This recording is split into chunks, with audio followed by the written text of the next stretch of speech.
शुरुआत हुई थी वोट जिहाद से, धर्म युद्ध से, लेकिन अब एंट्री हो चुकी है औरंगजेब की और यहाँ पर एक दूसरे को किस तरह से भी संबोधित किया जा रहा है, ये भी बड़ा दिलचस्प, लड़ाई बहुत दिलचस्प हो गई है बयानों की। चलिए आपको बताते हैं कि ताजा बयान क्या आ गया है। महाराष्ट्र चुनाव में जिस तरह से जुबानी जंग तेज हुई है, लगातार ऐसा लग रहा है कि बयानों के तीर चल रहे हैं।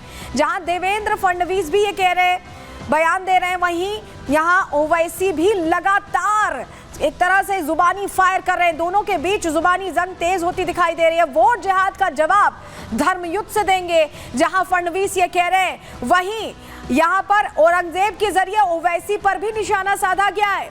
औरंगजेब का महिमा मंडन किया जा रहा है। ये फडणवीस ने कहा, देश का सच्चा मुसलमान औरंगजेब को हीरो नहीं मानता, ये भी देवेंद्र फडणवीस ने कह दिया है। तो कई राउंड ये बाउट एक तरह से हो चुकी है और लगातार ऐसे बयान आ रहे हैं जो सभी को हैरान भी कर रहे हैं, चौंका भी रहे हैं। एक बार सुनवाते हैं देवेंद्र फडणवीस ने पहले जवाब कैसे दिया है। यहाँ पर हो रहा है, यहाँ पर आकर हमको धमकियां दी जा रही है, यहाँ पर आकर औरंगजेब का महिमा मंडन हो रहा है। मैं बता देना चाहता हूँ, भारत का जो सच्चा मुसलमान है वो भी औरंगजेब को अपना हीरो नहीं मानता। अरे औरंगजेब तो आक्रमणकारी था, उसने हम पर आक्रमण किया था। इसलिए सुन ले ओवैसी, औरंगजेब की पहचान पर अब तो तिरंगा लहराएंगे पूरे पाकिस्तान पर। तो बयानों के ऐसे तीर चले महाराष्ट्र चुनाव में। ये महाराष्ट्र विधानसभा का चुनाव रोचक हो गया। देखिए, बटेंगे तो कटेंगे सबसे पहले आया, उसके बाद क्या आया, एक रहेंगे तो सेफ रहेंगे, उसके बाद ओवैसी करके बात शुरू हो गई। वहीं फिर क्या हुआ, ओवैसी की तरफ से क्या हुआ कि सुन लो फडणवीस, 15 मिनट वर्सेस 15 सेकंड को लेकर भी जो ओवैसी ब्रदर्स है, छोटे ओवैसी बड़े ओवैसी जमकर बोलते नजर आए। रजाकार वर्सेस वफादार का भी रण ये ओवैसी और फडणवीस के बीच छिड़ता दिखाई दिया। रजाकार की चर्चा हुई, वोट जिहाद भी यहां पर चर्चा में आया, क्योंकि अलग अलग तरीके से कहीं फतवा जारी करके, कहीं एनजीओज के जरिए, कहीं मौलानाओं के जरिए यहां पर वोट दिलवाने की अपील यहां पर महाविकास अघाड़ी को की गई। आतंकी भाषा का भी जिक्र आया, क्योंकि बटेंगे कटेंगे को लेकर एक रिफ्ट जो चल रहा है उस पर अलग अलग बयान दिए गए। वहीं गेरुआ छोड़ दो या राजनीति का भी जिक्र यहां सामने आया। तो ये जो तमाम नारे हैं, इन्होंने सियासी तपिश इतनी बढ़ा दी है महाराष्ट्र में कि लग रहा है अब ये चुनावी गर्मी तभी शांत होगी जब चुनावी नतीजे आ जाएंगे। लेकिन अभी 8 दिन बाकी हैं। रिपोर्ट आपको दिखाते हैं। पिछले चुनाव में वोट जिहाद देखा, लेकिन अब वोट जिहाद का जवाब वोट के धर्म युद्ध से हमको देना है। आज ये बीजेपी का देवेंद्र फडणवीस बोलता है मेरा नाम लेके औरंगाबाद में, सुन ले ओवैसी। अरे देवेंद्र, तू अयोध्या की सीट तेरी पार्टी हार गई, कौन सा तेरा जिहाद था वहां पे, बोल। बात सियासी है और महाराष्ट्र का तापमान 288। पहले एआईएमआईएम के अध्यक्ष असदुद्दीन ओवैसी का बयान सुनिए और फिर नवंबर के सर्द मौसम में सियासी गर्मी का एहसास कर लीजिए। और आकर गैर जरूरी मेरा नाम अपनी जबान पर लाए।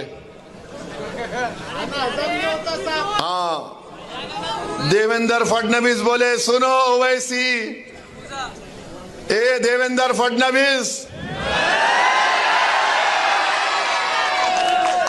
याद रखो तुम मेरी जबान का मुकाबला नहीं कर सकते ना। अगर तुम मोदी अमित शाह भी बैठ गए तो मेरी जबान का मुकाबला नहीं कर सकते। ओवैसी संभाजी नगर में थे, उसी संभाजी नगर में जिसका नाम पहले औरंगाबाद हुआ करता था। और इस बार संभाजी नगर की लड़ाई आर पार की देखी जा रही है। ऐसा इसलिए भी क्योंकि बीते दिनों में जब देवेंद्र फडणवीस आए थे तो उन्होंने इसी संभाजी नगर में वोट जिहाद का जिक्र किया था और वोट जिहाद का जवाब धर्म युद्ध से देने की बात कही थी। हम लोगों ने पिछले चुनाव में वोट जिहाद देखा।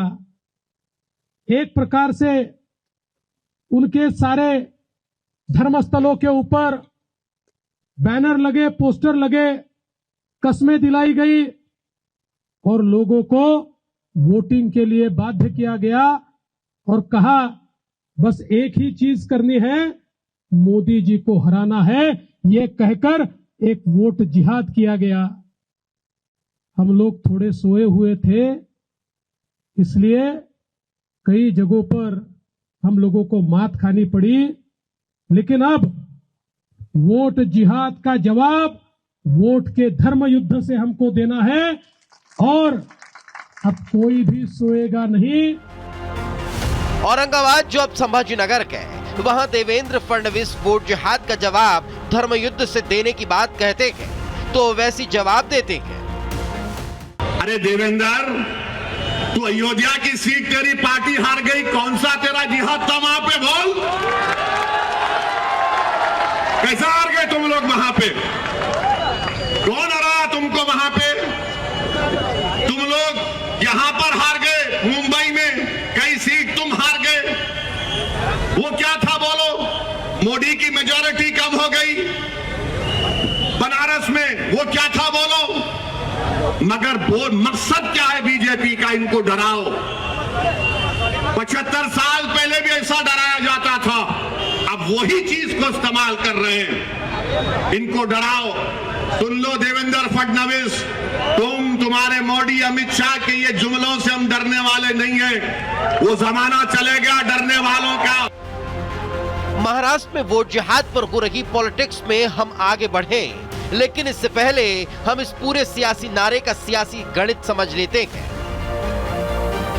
दरअसल फडणवीस के मुताबिक वोट जिहाद का मतलब यह है कि मुस्लिम मतदाता बीजेपी को हराने के लिए एकजुट होकर वोट डालते हैं और शायद इसलिए फडणवीस हिंदू वोटरों से एकजुट होकर धर्म युद्ध के लिए वोट करने की अपील कर रहे हैं। मकसद हिंदू मतदाताओं को एकजुट करके बीजेपी को चुनाव में जीत दिलाना है।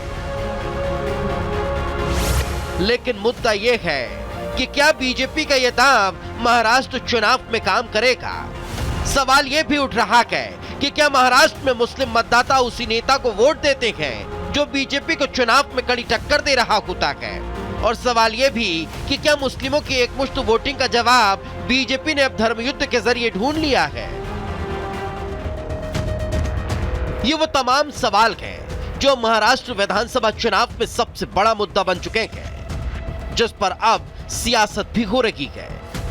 लेकिन 8 दिन बाद ही ये पता चलेगा कि फडणवीस का वोट जिहाद के खिलाफ चला गया धर्मयुद्ध वाला दांव बीजेपी के लिए कितना फायदेमंद साबित होता है और वैसी मुसलमानों को कितना एकजुट कर पाते हैं।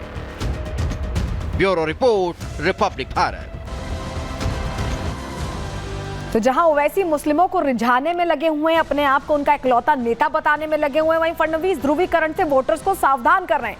होगा क्या, इस पर सभी की निगाहें हैं। लेकिन चलिए अब महाराष्ट्र से निकलकर जरा उत्तर प्रदेश चलते हैं, जहां पर उपचुनाव हैं और उपचुनावों को लेकर बयानों का बुखार हर पार्टी पर चढ़ता दिखाई दे रहा है। बात इसी की करेंगे।